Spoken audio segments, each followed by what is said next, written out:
Hello मेरे प्यारे student, आप लोग कैसे हैं। मैं जानता हूँ कि आप लोग अच्छे होंगे। मैं लेकर के आया हूँ आज कक्षा 10 तो विज्ञान का पेपर, जो कि 50 महत्वपूर्ण प्रश्न है। और आप ये अगर 70 में 70 लाना चाहते हैं तो 50 महत्वपूर्ण क्वेश्चन को याद करके जाएंगे यूपी बोर्ड एग्जाम में, तो आपका 70 में 70 निश्चित है कि आ जाएगा।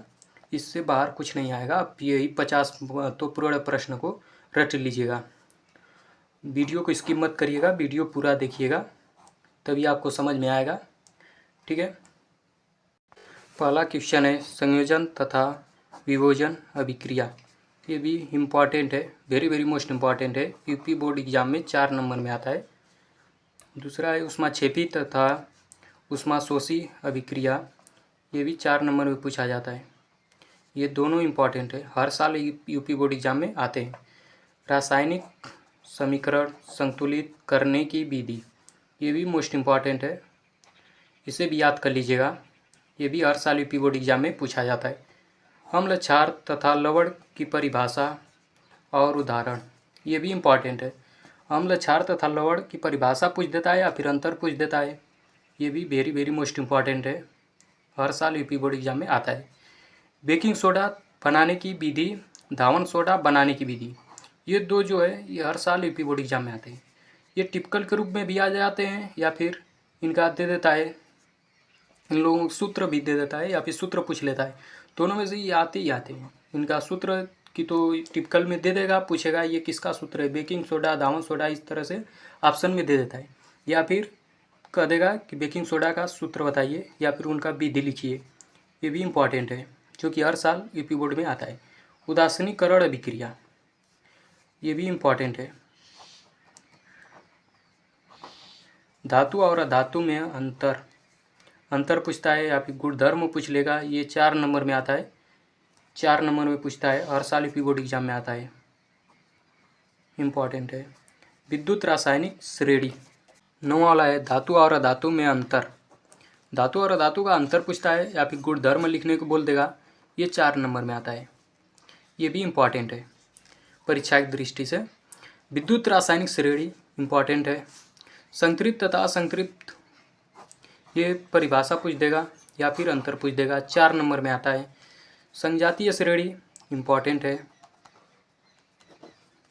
आईयूपीएसी नामकरण, ये तो वेरी वेरी मोस्ट इम्पॉर्टेंट है, जो कि हर साल बोर्ड एग्जाम में आता है। ये टिपिकल के रूप में आ जाएगा, ऑप्शन जो ऑब्जेक्टिव बोलते हैं उसके रूप में आ जाएगा, या फिर इनका 2 से 3 दे देगा, उसे अभिक्रिया पूरा करने के लिए बोलेगा।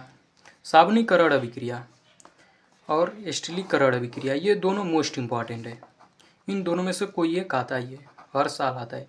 इन दोनों में से कोई एक, जैसे उधर का एक बताया था ना धावन, ये वाला धावन सोडा बेकिंग सोडा में से कोई एक आता है।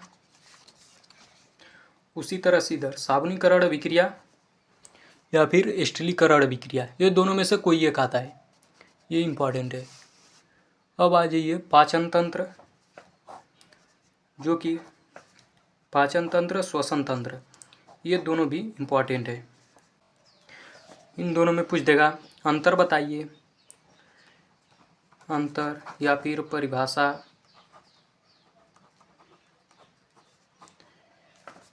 या फिर श्वसन तंत्र का दे देता है चित्र बनाने के लिए। ये सब आता है 4 नंबर का, हर साल पूछता है 4 नंबर का। वो सर्जन तंत्र हो गया, लैंगिक जनन हो गया, ये दोनों भी इम्पॉर्टेंट है। लैंगिक जनन का चित्र बनाने के लिए बोल देगा चित्र, ये भी 4 नंबर में आता है। अलैंगिक जनन भी इम्पॉर्टेंट है। तो ये जितना मैंने बताया 20 गो, ये सभी इम्पॉर्टेंट है। इसे एक जगह पे लिख लीजिएगा, क्योंकि इतना ही में से आएगा, इससे बाहर कोई नहीं आएगा। हो गया परागण, पुष्प की संरचना, नर तथा मादा जनन तंत्र इम्पॉर्टेंट है, हर साल आता है। पुष्प की संरचना यहाँ पर दे देगा बनाने के, पुष्प बनाने के लिए बोलेगा या फिर परिभाषा पूछ देगा। तो इस तरह से ये भी आता है, ये भी इम्पॉर्टेंट है, 4 नंबर में आता है हर साल। डीएनए तथा आरएनए में, ये तो सभी लोगों को पता ही होगा क्योंकि ये हर साल आता है एग्जाम में। जो लोग पढ़े होंगे उन लोगों को पता होगा कि डीएनए तथा आरएनए ये हर साल आता है। 4 नंबर का मेडल के आनुवंशिक का नियम इम्पॉर्टेंट है।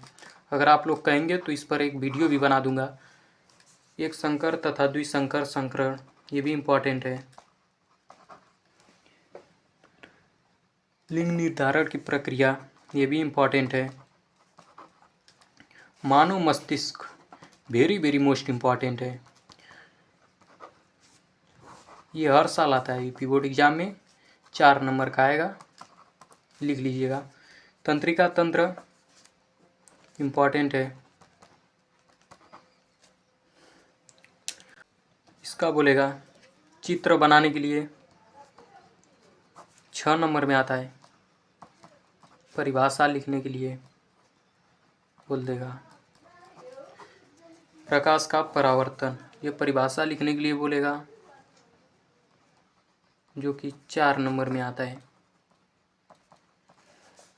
अवतल तथा उत्तल दर्पण, प्रतिबिंब बनाने के लिए बोलेगा और उसे प्रतिबिंब को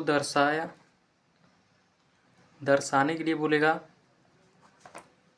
और परिभाषा भी पूछ देता है कभी कभी, तो इसे भी लिख लीजिएगा, ये भी इम्पॉर्टेंट है। प्रकाश का अपवर्तन चित्र बनाने के लिए बोलेगा, 4 नंबर में आता है, इम्पॉर्टेंट है। लेंस से प्रतिबिंब का निर्माण इम्पॉर्टेंट है। लेंस की क्षमता वेरी वेरी मोस्ट इम्पॉर्टेंट है। लेंस की क्षमता, ये भी इम्पॉर्टेंट है। इससे न्यूमेरिकल आता है, न्यूमेरिकल, या फिर दे देगा लेंस की क्षमता ज्ञात करिए। निकट दृष्टि दोष, दूर दृष्टि दोष, ये तो सभी लोगों को पता ही होगा कि हर साल आता ही है। निकट दृष्टि दोष, ये दूर दृष्टि दोष, ये दोनों में से कोई एक आता ही है। गारंटी है 100% की आता ही आता है, इसे लिख लीजिएगा, वेरी वेरी मोस्ट इम्पॉर्टेंट है। मानव नेत्र ये आ जाएगा 6 नंबर का, बोल देता है संक्षिप्त वर्णन करने के लिए, फिर चित्र बनाने के लिए दे देगा, तो ये भी इम्पॉर्टेंट है, 6 नंबर का है। ओम का नियम, ये भी इम्पॉर्टेंट है, ओम का नियम भी इम्पॉर्टेंट है। इसका एक सूत्र दे देगा, V=IR, ये आता है 4 नंबर का। ये ऑब्जेक्टिव में भी आता है, सब्जेक्टिव भी आता है और न्यूमेरिकल में भी आता है, तो ये तीनों में आता है, तो इसलिए ये वेरी वेरी मोस्ट इम्पॉर्टेंट हो जाता है, 4 नंबर का पूछा जाता है। अगर ऑब्जेक्टिव में आएगा तो 1 से 2 नंबर का आएगा, सब्जेक्टिव में आएगा तो ज़्यादा 2 से 3 नंबर का, न्यूमेरिकल करने के लिए दे देगा तो वो भी आएगा। तो ऑब्जेक्टिव अभी सब्जेक्टिव में भी आ जाएगा, तो आप लोगों को 4 नंबर फिक्स हो जाएगा अगर याद किए रहेंगे तो। ये हो जाता है विद्युत धारा को आई से प्रदर्शित करते हैं, ये आता है ऑब्जेक्टिव में।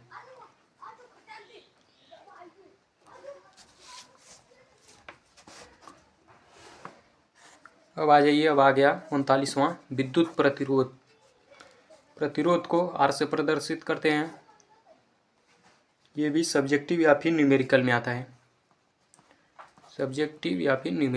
है, श्रेणी क्रम संयोजन वेरी वेरी मोस्ट इम्पॉर्टेंट है। श्रेणी क्रम और समांतर क्रम संयोजन, श्रेणी क्रम संयोजन का यह तुल्य प्रतिरोध R' बराबर R1 plus R2 plus R3 दे देगा फार्मूला सत्यापित करने के लिए।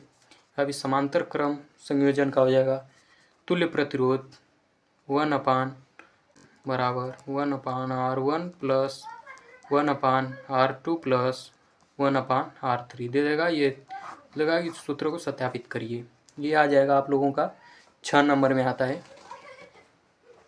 यह आएगा 6 नंबर में, ठीक है, तो इसे भी याद कर लीजिएगा। चुंबकीय बल रेखाएं, ये भी इम्पॉर्टेंट है। और बायो सेवर्ट का नियम, ये तो वेरी वेरी मोस्ट इम्पॉर्टेंट है, आप लोग पेपर उठा करके देखिएगा, ये हर बार आता ही है, 4 नंबर में आएगा, हर बार आता है। बायो सेवर्ट का नियम की तो परिभाषा पूछ देगा, तो इम्पॉर्टेंट ये भी हो जाता है, तो इसे भी लिख करके ही जाइएगा। फ्लेमिंग के दाएं हाथ तथा बाएं हाथ का नियम इम्पॉर्टेंट है। और मैक्सवेल के दक्षिणावर्त पेंच का नियम, विद्युत धारा के चुंबकीय प्रभाव, विद्युत धारा के चुंबकीय प्रभाव, ये भी इम्पॉर्टेंट है। फराडे का नियम, ये तो वेरी वेरी मोस्ट इम्पॉर्टेंट है, क्योंकि ये आप लोग इसे भी पेपर उठा करके देखेंगे तो ये भी आया है कि तो फराडे का नियम या फिर फ्लेमिंग के दाएं हाथ तथा बाएं हाथ का नियम, ये दोनों में से कोई एक आता ही है, हमेशा आता है। ओजोन परत का अपक्षय, ऊर्जा के स्रोत, प्रवर से, ये भी इम्पॉर्टेंट है, प्रवर से आता है, ये भी इम्पॉर्टेंट है। अगर आप ये 49 से 50 टॉपिक अगर आप याद करके जाते हैं तो आपका 70 में 70 नंबर फिक्स हो जाएगा। 70 में 70 लाने से कोई नहीं रोक सकता आपको, अगर ये 50 टॉपिक आप याद करके जाते हैं तो। अगर आप ये 50 टॉपिक में से कोई भी टॉपिक का आपको भी वीडियो चाहिए तो आप कमेंट करिएगा, मैं आपको वीडियो बना करके दे दूंगा। इसी चैनल के माध्यम से आप लोगों के सामने प्रस्तुत करूंगा। अगर आप लोगों की ये वीडियो अच्छी लगी हो तो लाइक, कमेंट और सब्सक्राइब कर दीजिएगा। फिर मिलेंगे न्यू वीडियो के साथ। जय हिंद, जय भारत।